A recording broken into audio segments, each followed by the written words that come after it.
Χαίρετε, είμαι ο Δημήτρης και παρακολουθείτε το κανάλι Μουζιντού.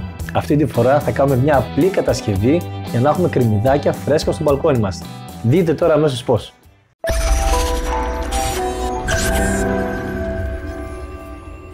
Αυτό που έχουμε να κάνουμε είναι να πάρουμε αυτό το μπουκάλι, να το μετατρέψουμε και να γίνει ένας πύργος γεμάτο κρεμμυδάκια. Είναι πολύ εύκολο και ξεκινάμε τώρα.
Έγινε και κατασκευή.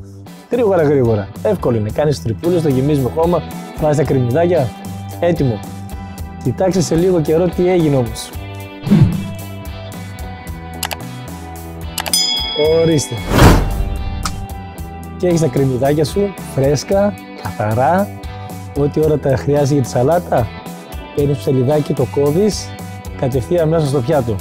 Δεν πιάνει χώρο, ιδανικό για μικρά μπαλκόνια. Πολύ εύκολη κατασκευή και μεγάλη απόδοση όπως βλέπετε.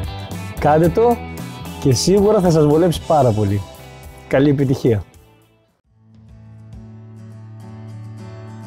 Και μην ξεχνάς πως το κρεμμυδάκι αν το κόψεις θα ξαναμεγαλώσει. Θα έχεις καινούργιο φυτό. Έτσι βολεύει πάρα πολύ.